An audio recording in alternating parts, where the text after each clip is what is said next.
Seguimos com o SBT Meio Dia. Vamos voltar a falar de mel? Vamos falar de coisa doce aqui no SBT Meio Dia?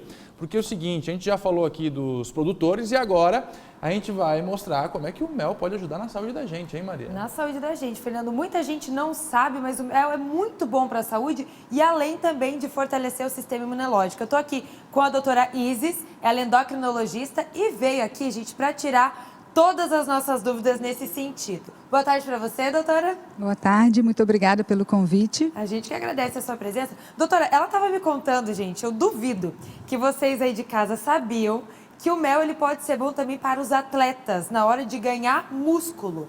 Essa é uma curiosidade, viu, doutora? Eu tenho certeza que muita gente não sabia disso. Sim, nós utilizamos o mel como uma estratégia para ganho de massa muscular e também como uma estratégia para os atletas que fazem corrida, ciclismo, para ter mais performance e desempenho. No caso do ganho de massa muscular, quando esse atleta ou uma pessoa que treina normalmente tem esse objetivo, ele consome o mel.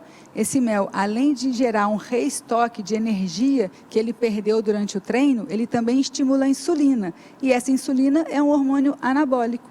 E é por isso que causa o crescimento do músculo, enfim, fortalecimento do músculo. Isso, o anabolismo, ele é o crescimento, então você cresce, você tem uma estratégia anabólica, e o reestoque de glicogênio hepático e muscular, você tem melhor energia durante o dia. E qual a melhor maneira de ingerir esse mel? Porque o mel, a gente tem que tomar cuidado também, porque você estava me contando, ele é açúcar, né? Ele é doce, enfim, e aí como é que a gente faz isso? Porque daí você tem que ficar naquele meio termo, né? Não consumir demais e se for consumir, consumir da maneira correta. Exatamente. Então o mel, o primeiro ponto é entender que ele é açúcar. Então ele é um alimento energético.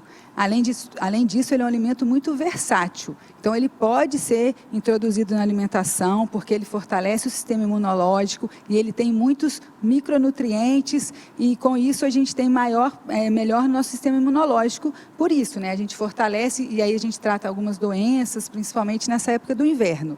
O melhor momento de consumir, aí vai depender do paciente. No caso dos pacientes diabéticos, existe uma contagem de carboidratos, isso tem que ser muito bem calculado. E no caso, se você consumir no momento errado e em excesso, você pode engordar. Então, por exemplo, para quem treina, né? Tá querendo ganhar músculo mesmo, você recomenda comer o quê? Logo depois direto do treino? Para quem faz musculação, eu recomendo, após o treino, uma colher de mel com uma dose de whey. Olha aí, uma dose de whey, uma dose de mel e tá pronto. É um estímulo anabólico importante. Importante. Tem uma pergunta pelo WhatsApp, é isso? Vamos ver o que chegou aqui. Lise Matos. Olá, eu quero saber se o mel é bom para gripe. Então, como a gente conversou, o mel ele é rico em nutrientes. Quais? Ele é rico em cálcio, ele é rico em potássio, ele é rico em manganês, ferro, e com isso ele fortalece o nosso sistema imunológico. Com isso, o paciente gripado ele precisa desse sistema bem fortalecido. Aí o mel entra como uma ótima alternativa. E aí colocar em chazinho, que é o que a gente está acostumado a ver, inclusive tem até alguns medicamentos para combater a gripe que já vem com mel. Sim, chá, o próprio própolis que tem aqui. O própolis, né? A gente estava mostrando aqui o extrato de própolis. O pessoal usa muito para combater dor de garganta ou até prevenir mesmo, né? Eu mesma que trabalho aqui com a voz e tal, sempre foi muito recomendado para mim usar o própolis, algumas gotinhas ali. Também é bom nesse sentido, né? Sim, com certeza. O própolis com o mel ele é excelente para a garganta. Tem mais uma pergunta aqui pelo nosso WhatsApp. Vamos ver o que está chegando aí de casa. A pessoa não se identificou, mas diz: quem é diabético pode consumir o mel puro? É uma pergunta interessante. Existem vários tipos de diabetes, né? Vamos pensar o diabético tipo 1, que é aquele diabético que precisa de insulina. Ele pode, desde que seja adequada a dose de insulina dele. O diabético tipo 2, não dependente, ele também pode. Ele só não pode consumir em excesso. Lembrando que existem os pacientes diabéticos tipo 2 que também usam insulina e ele precisa calcular a ingestão do mel com essa insulina.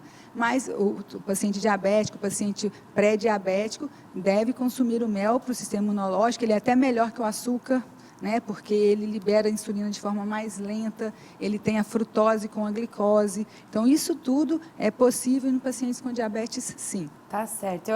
Uma curiosidade, eu estava conversando com a doutora um pouquinho antes e eu disse para ela que eu adoro tomar café da manhã com banana, aveia e mel. Aí quando eu disse isso para ela, ela falou: meu Deus, mas já tem o açúcar da banana, mais o açúcar do mel, mas se tiver aveia, a aveia dá uma equilibrada ali. A gente tem a questão das fibras, né? Também tem fibras na banana, a gente tem a frutose e o mel a glicose com a frutose. O que falta nessa sua refeição do café da manhã seria uma fonte de proteína, ela ficaria mais completa. Tá certo. A Doutora, aveia tem proteína, né?